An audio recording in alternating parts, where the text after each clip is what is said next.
Hi everyone, this is Jim. Welcome to this Chess Blitz postmortem video. This is a postmortem of my Blitz chess game number 68 where I played the Sicilian dragon. My opponent kicked off with e4, and let's check out the dragon. First time on this channel and I played the dragon. I used to play this all the time. So it's a normal Sicilian, and we'll get to that point here. Actually, let's back up and look at the opening book, just so you can see. These are all the most standard moves in the book. e4, c5, knight f3, d6, d4, opening it up, so now it's an open Sicilian. c takes, knight f6, hitting the pawn and encouraging white to develop his knight to c3 and blocking his c-pawn. So that's the purpose of developing that knight there early. And then you get to the key move of the dragon variation, which is g6. If a6 were played here, it'd be a knight-orf. If knight c6 is here, that would be the classical. That's what I play most often these days. And e6 would be the Scheveningen setup. So all these are playable. The g6 here, the dragon variation, is perhaps the riskiest of those options. But and the normal way to play against it, and the reason I stopped playing it, is this Yugoslav attack setup.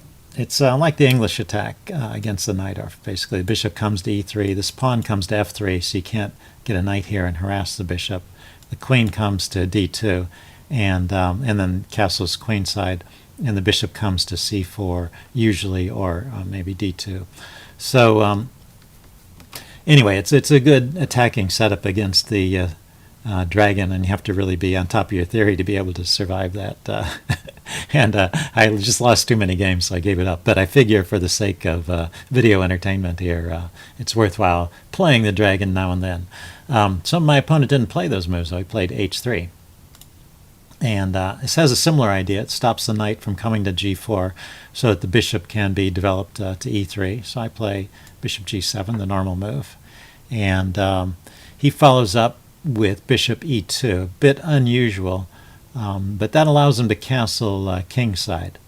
I think the usual plan is to develop the bishop to c4. Oh, that's interesting. I was going to say the usual plan is probably to develop the bishop to e3, queen to d2, and still castle queenside. But it looks like in this position after h3, most common move is bishop c4, which is also interesting, putting some pressure on this f7 square. But after bishop e2, we're out of the book, so we'll just look at it with the engine. And surprisingly, in this game, there were no big blunders till we get to the endgame, so no great tactical quiz opportunities. So we'll just play through the game and refer to the engine now and then. We'll leave that on and show how it evaluates the different moves. So you can take a look at it, and this has sort of the normal white opening advantage, and but it didn't approve of this knight b3 move. So it thinks, if we back up, instead of knight b3, castling, queen d2, knight f3, back here. Usually, actually I try to keep the knight there and push the pawn to f4 if I'm going to castle kingside, but maybe castle first, pawn f4. Thing is, this pawn isn't immediately, this knight. The knight on d4 is not under any particular threat, so it doesn't have to run away immediately, and it can stay there for a while. Probably better if it does. Okay, but knight runs away, and I just start continue my development of my plan of developing on the queen side. I'm still not sure. He can castle either way, and I'm not sure which way he's going to go. But b5 prepares for queenside assault. And at the same time, it opens up the square b7 for the bishop, which points towards the king side. So a flexible move. And now I put the bishop there. And now he decides to trade off my dragon bishop, which often happens. And it doesn't, the game still is exciting. You might think losing that bishop means excitement is over, but no. Now the game continues. And you're playing for the traditional c-file attack here.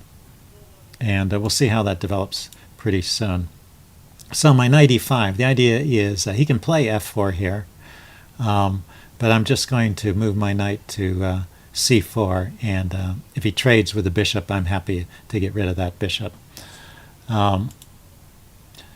But what's interesting is that the computer does not think that knight to c4, which is my plan, it was the best move, and it has a bunch of other ideas. Knight e, this knight just back to d7, queen to c7. Queen to c7 is a logical move, yeah, building pressure on the c file. Rook to e8 is an idea. Yeah, and then after I move my bishop here, it thinks that maybe it's not so great. I had a stronger advantage before, but it's still about even, so it's not like any kind of fatal error. And you'll see, yeah, the game remains in this even, pretty much even territory for a long time. So f4 maybe. Yeah, so after f4, I have a number of different ways to proceed. The computer likes rook d8, bishop c6, so rook d8 here, bishop to c6 here. What else? King to g8, just getting off of that diagonal. These are all logical moves, but there's an opportunity here to sack the exchange, and it's always interesting to do this once in a while, even if you're not sure it's the best move, just to see how it works out. And here it's actually quite a good sack. If you see the evaluation change, but only by 2/10 of a point, which is hardly anything. So this means that the computer, it doesn't entirely approve of this sack, but it doesn't think it's horrible either. And after pawn takes, it actually puts the evaluation back to where it was. So I'm down a rook for a bishop, but I get a pawn right away, and that's part of the compensation for the exchange is the pawn. Plus, his structure is messed up, and he plays knight f3. And after this, I guess the computer thinks, what's the best move here? c4? Okay. Trying to dissolve these pawns before I can organize an attack against them. And you'll see that pretty soon the computer, starting here, the computer just wants me to play rook c8 and gobble up another pawn, and then I have an advantage. So, because 2 pawns for the exchange is more than enough compensation. And I ignore the c pawn for a long time. I figure it's not going anywhere, but I didn't really consider this idea. He could just push c5, c3 to c4 in a lot of cases, and so I should have been more respectful of that idea. If I have to support the pawn on c4 by pushing d5, then I'll have a line of pawns on the white squares blocking in my bishop, so that won't be particularly good for me. Anyway, so that idea goes missed in this game here. And again, rook c8 just thinks I'm winning here with a move like that, and I completely ignore that idea. But aside from that, this was actually a pretty well played game. You see there's been no blunders. Now this knight f3 move, what does it think? It thinks, after I took away the square from the knight, I guess he figured the knight had no square to go to. But again, c4 is the way to just kind of liquidate this weakness over here and saddle me with some problems. Just knight back, and now rook c8 again. The computer thinks it would be good, but I ignore that idea. And I do this knight maneuver, which is not horrible, but it's not great either. And now finally I play rook c8, and you see by this time it's not so good. So knight d4 here is the computer's idea. Knight d4, bringing this knight into action and putting some pressure on my knight. He comes up with a different idea, knight g5, which threatens mate, so it's a very forcing move. But I have a couple ways to defend, queen a7 or queen b7. I chose that. And then there's his king, and then I decide to trade queens and just go into the endgame. It's always a tricky decision whether to do this or not, but I figured I would just get rid of all his counter chances here. He wouldn't have any mating attack, and I would have all the play against his weak pawns here. His rooks are somewhat confined by the minor pieces. It's kind of an interesting endgame here. So queen takes, knight takes, and rook e3, knight f5, starting to harass these pawns. If he hadn't played rook e3, I could have just grabbed that pawn right away. So if we back up to here, he played rook e3 in order to defend the pawn. Computer says knight e4. Knight e4, bishop takes, rook takes, and then take the pawn. So the computer's giving up the pawn, but forcing me to trade off this light squared bishop, which is probably a better way to proceed. So defending the bishop doesn't work because I can harass the rook with my pieces. As I chase it around,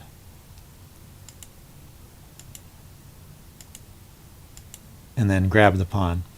So here I have a strong advantage, and I do go on to win the game, but not in the best way possible. Okay, I'm doing okay so far. I see that I have to trade. I defend my bishop. There, taking the pawn was not the right idea here. This is kind of interesting, or taking with the rook. It says bishop takes c2 is better, AB, and rook b4. So I guess the thing is, it's better to keep both pieces. If you've got a bishop and a rook working against two rooks, I think it's better to keep both the pieces on and just use them to gather up as much material as you can. At least that's in this position, that's what the computer thinks. So I think it's, I was thinking during the game it was okay to trade that rook and just go on with the bishop, but now my advantage is dropped by so much it's not even clear that I'm winning anymore, whereas previously I was probably just winning. And it gets even closer to even along here. So he played some weakening pawn moves. That helps me out. But as we watch this evaluation change, his rook gets active right around here. Okay, so back up.